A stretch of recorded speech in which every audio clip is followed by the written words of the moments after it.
আসসালামু আলাইকুম রাহমাতুল্লাহ। প্রিয় ভাই ও বোনেরা, আশা করি আপনারা সকলেই ভালো আছেন। প্রিয় ভাই ও বোনেরা, আজ আমরা আপনাদের সামনে এমন দুটি ঘটনা আলোচনা করব যা শুনলে আপনারা অবাক হয়ে যাবেন। তো চলুন মূল ঘটনায় ফিরে যাওয়া যাক। প্রথম ঘটনা, ঘটনাটি ঘটেছে আফগানিস্তানে, যেখানে হাজার হাজার মুসলমান রুশ বাহিনী কর্তৃক নির্যাতনের শিকার হয়ে শাহাদাত লাভ করেছেন। নাসরুল্লাহ মানসুর একজন মুজাহিদ। তিনি বলেন, আরসালান বলেছেন, আফগানিস্তানে আব্দুল জলিল নামে মাদ্রাসায় পড়ুয়া একজন ছাত্র ছিল। সে অত্যন্ত নেককার ক্ষুধাভীরু ছিল। ঘটনাক্রমে রুশ বাহিনী কর্তৃক নিক্ষেপিত বিমানের একটি গোলা তার শরীরে এসে লাগে। তখন সে মহান রবের ডাকে সাড়া দিয়ে শাহাদাত লাভ করে। মুজাহিদগণ আসরের নামাজ পর তার জানাজার নামাজ আদায় করেন। অতঃপর তাকে তার বাড়িতে পাঠিয়ে দিতে মনস্থ করেন। সকাল পর্যন্ত মুজাহিদগণ তার লাশের কাছে পাহারায় ছিলেন। কিন্তু অবাক ব্যাপার হলো যে শহীদ আব্দুল জলিল তার দু চোখ খুলে কেবল মুচকি হাসছিল। মুজাহিদগণ মনে করলেন হয়তো আব্দুল জলিল এখনও মৃত্যুবরণ করেনি। তাই তারা আরসালান সাহেবকে সংবাদ দিলেন যে, স্যার, আব্দুল জলিল তো এখনও মৃত্যুবরণ করেনি, সে জীবিত আছে, কারণ সে তার চক্ষু খুলে হাসছে। আরসালান সাহেব উত্তর দিলেন, আব্দুল জলিল যে শহীদ হয়েছে তাতে কোনো সন্দেহ নেই।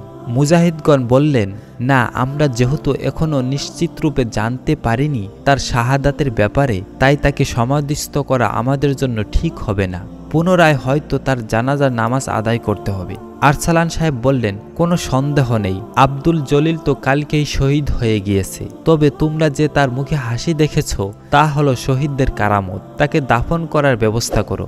নিশ্চয়ই আল্লাহর অশেষ নিয়ামত তার জন্য অপেক্ষা করছে। সুবহানাল্লাহ। প্রিয় ভাই ও বোনেরা, দ্বিতীয় ঘটনাটি হলো মরা লাশ খাদ্য খেল। সাহাবী হযরত আনাস ইবনে মালিক রাদিয়াল্লাহু আনহু কয়েকজন আনসারী সঙ্গীদেরকে নিয়ে এক অসুস্থ যুবককে দেখতে গেলেন। যুবকের নিকট পৌঁছা মাত্র ওই যুবক মৃত্যুবরণ করল। যুবকটির মাকে সংবাদ দেওয়া হলো যে আপনার ছেলে মৃত্যুবরণ করেছে। যুবকের মা বিশ্বাস করল না, বরং আর্তনাদের সাথে জিজ্ঞেস করল, সত্যিই কি আমার ছেলে মৃত্যুবরণ করেছে? সাহাবাগণ বললেন, আপনি বিচলিত হবেন না, কারণ কেউ এই দুনিয়াতে থাকবে না, সবাইকে এই দুনিয়া ছেড়ে পরকালে যেতে হবে। কিন্তু মহিলার বিশ্বাস হচ্ছিল না, সে ছেলের বেদনা সইতে পারতেছিল না। মহিলাটি ছেলেটির নিকট উপস্থিত হলো। দেখতে পেল সত্যিই ছেলে মৃত্যুবরণ করেছে। শরীরে মুর্দারের ন্যায় সোজা করে চাদর টেনে দেওয়া হয়েছে। মহিলার কি করুণ অবস্থা! সে দুঃখ কার নিকট প্রকাশ করবে? মহান আল্লাহ ছাড়া কি কেউ মুসিবত বা দুঃখ কষ্ট দূর করতে পারে? তাই আর বিলম্ব করল না মহিলাটি, দু হাত উত্তোলন করল মহান আল্লাহর দরবারে। কাকুতি মিনতির সহিত প্রার্থনা করল, হে আল্লাহ, তুমি এক তা বিশ্বাস করি, তোমার সঙ্গে আর কারো শরিক নেই।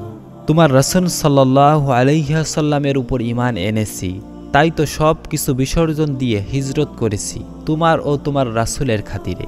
আমার উপর বহু মুসিবত এসেছে, তুমিই দূরীভূত করেছ। যখনই তোমার দরবারে প্রার্থনা করেছি তুমি সাড়া দিয়েছ। তাই এখন আমি তোমার শাহী দরবারে দরখাস্ত করছি, তুমি আমার ছেলেকে জীবিত করে দাও।